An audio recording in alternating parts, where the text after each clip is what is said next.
Well, hello there and welcome into the first Railfan with me vlog right here on McTrains Productions. As always, I'm going to be your host, Garth Allen. Thanks for joining me today. We're going to have some fun today looking out for an XO25, a CSX XO25. You might be asking, what is an XO25? Well, XO25 is a rerouted QO25. That might ring some bells for a few more of you. QO25 is an intermodal train that runs from Chicago to Jacksonville. And I'm going to try to keep the technical jargon at a minimum here, just to try and please as many people as possible here. But essentially, there was a derailment yesterday north of Terre Haute, Indiana.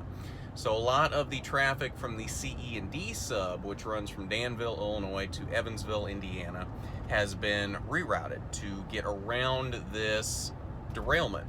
XO25 is no exception. That's the hottest train on the CE&D Sub. Highest priority of any southbound on that line. Only other train with priority like 25 has is QO26, its northbound counterpart.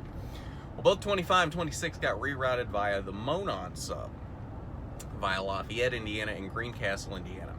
Now you might be asking, what's so significant about rerouting them via the Monon? Well, first off, the Monon's not very busy, so to have any extra traffic on the Monon, especially south of Crawfordsville, is a big deal. Because south of Crawfordsville, you only get one local on weekdays, down and back, down to the cement plant at Limedale, and sometimes the ethanol plant at Cloverdale. And that's it, other than grain trains getting on the connection at Greencastle to get on or off the CE&D Sub. Or on the St. Louis line, excuse me. Otherwise, there's nothing south of Crawfordsville. And you add a couple of locals and the road train 642 and 641 north of Crawfordsville, but still not a lot of traffic on the Monon. So that's the reason we're going out here today, because there's no intermodal on the Monon whatsoever. To get an intermodal train on the Monon, that's a big deal. So we're gonna go out here, try to catch it. I'm not sure. I think I got a little bit of a late start here, so we may have missed it where I really wanted to get it up here. And if that's the case, if we can't beat it to there, that's literally just north of the connection at Greencastle. So if we don't get it at this spot, we're probably not gonna get it on the Monon at all. So I will check back in with you when we get to the spot. Hopefully we get there before XO25 does. Well, as you can see, we made it with about 3 seconds to spare, so I got the shot, don't worry. But it was very tight. I pull up and he's literally, see if I can zoom in here. He was literally pulling up to that crossing as I parked on the side of the road here, so it was tight. So yeah, so we got our intermodal on the Monon. In the shot I wanted. Very, very tight getting here, but we made it nonetheless. So yeah, let's see what other trains we can find. We're already out, why not?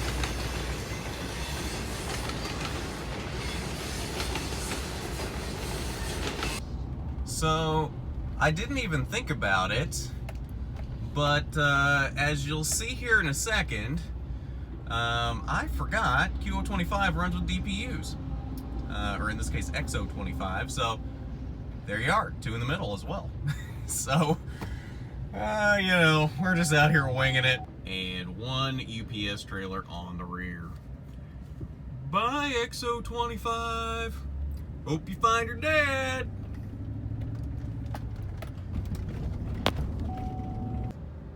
Oh, hello there again. Fancy meeting you here. Do you come here often? No, I didn't think so. It's amazing how many times in a short stretch this road actually crosses the Monon. There's literally 3 crossings here within like a mile. It just zigzags back and forth across the railroad. And I was up at the furthest north crossing, so yeah. End up getting stopped by him a bunch more, and then the line goes into relative obscurity for the next like 2 or 3 miles that way until it gets on the connection to get on the St. Louis line. So yeah, interesting stretch of railroad to say the least. Oh, but there's the rear again. Bye-bye now. We're gonna go find more trains.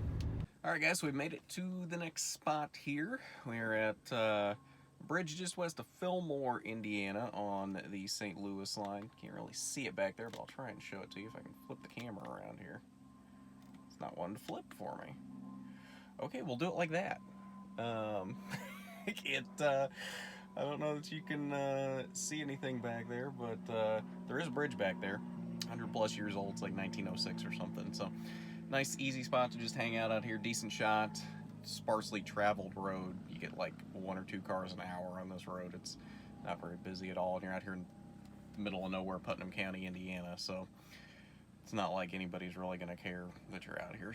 But I'm gonna sit here, eat my breakfast. Shh, don't judge me, it's like 1:30. I work late hours at work, so I get up later than most normal people. So I'm gonna sit here and enjoy my breakfast of strawberry banana body armor and Walmart donut holes. So it's gonna be a good time sitting here. There's nothing really close. We got a couple eastbounds, but they're still back in Illinois. No westbounds out of Avon at the moment, so just gonna sit out here and hang out for a bit, and maybe something will show up. So I'll check back in with you when something happens. Alright, so we got our first train of the day here at the bridge. It's a Q686. It is an eastbound, so I'm not gonna worry about actually taking a picture of it, but we're gonna hang out up here on the bridge and get some video of it for you for the vlog so you can see it. 686 is East St. Louis to Avon, Indiana train. Comes off Union Pacific as MNPINP out of North Platte, Nebraska.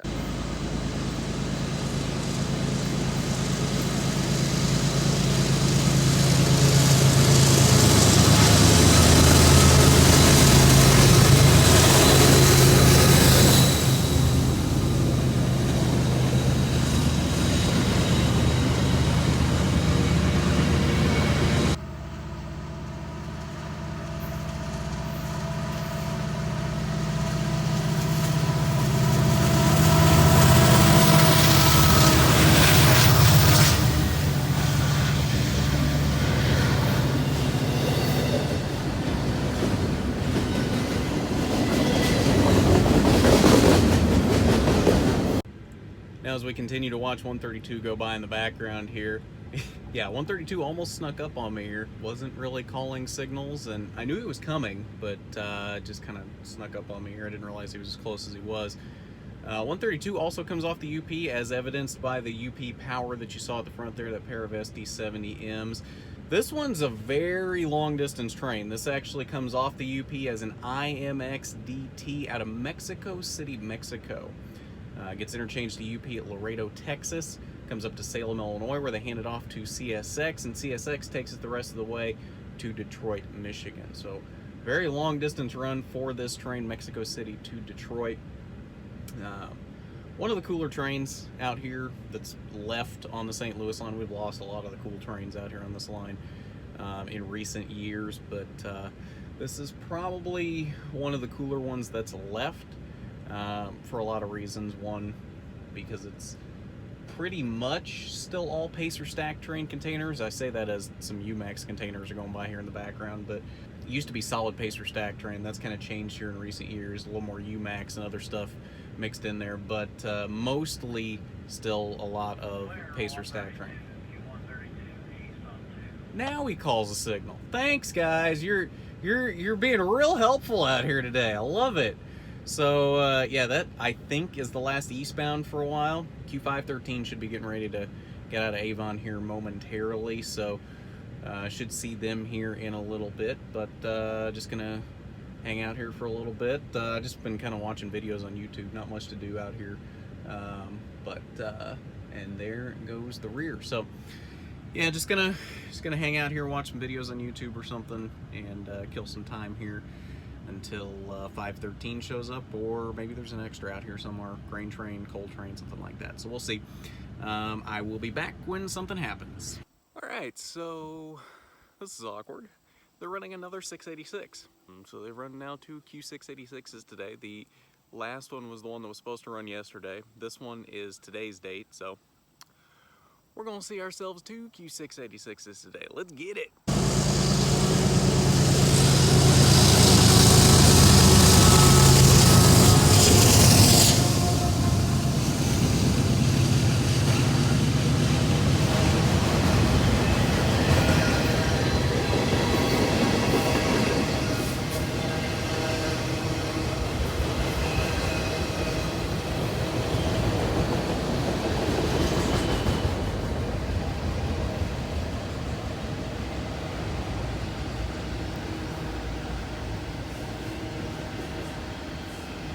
Alright, so now for the real reason we hung out here all afternoon.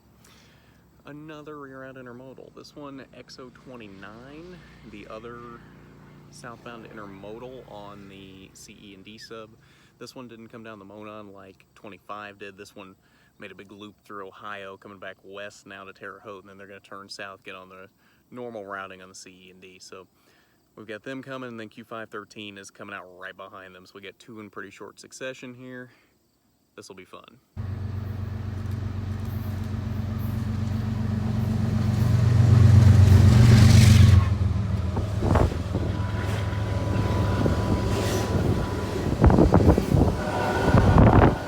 Hey, so I forgot to record an outro before I left trackside this afternoon. I know, noob.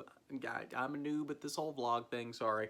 Didn't end up getting 513 if you didn't notice. I'm assuming all you just saw was XO29. 513 wasn't quite as close behind 029 as I thought they were, and I had to bail to get to work. You know, gotta make a paycheck somehow since since I'm not quite rolling in the bank on YouTube just yet. But no, so pretty productive day overall. Wanted to get out. Honestly, it's the first time I've been out on this locally on the St. Louis line in forever.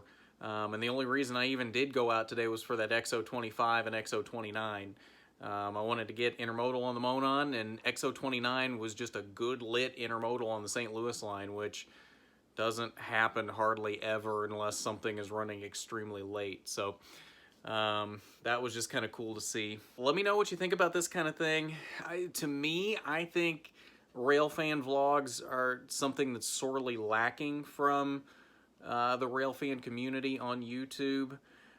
We've got just about everything else Railfanning wise except for good quality vlogs, and it doesn't seem like a lot of people have really tried it other than Danny Harmon over there at Distance Signal, but his I wouldn't really necessarily even call vlogs. They're more of like a hybrid between a vlog and a traditional Railfan video. So I'm trying this, hoping this takes off, because I think this is something that that a lot of rail fans could really get into. I know it's something that I could get into. So let me know what you think about this. There will be more coming. I know I've got a day out planned with a friend of mine to shoot some Indiana Railroad stuff here in a couple of days. I can't remember, probably like 4 days from now.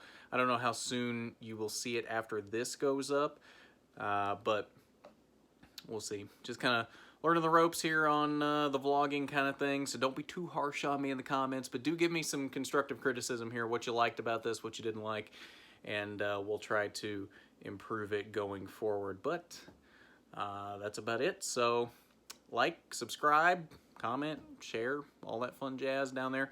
It's much appreciated when you do all that. It really is. It helps out so much. It lets me know that you liked what you saw, and it lets YouTube know you liked it as well. So really appreciated when you do all that. But at that, thanks for going rail fanning with me, and I'll see you in the next one. Have a good one.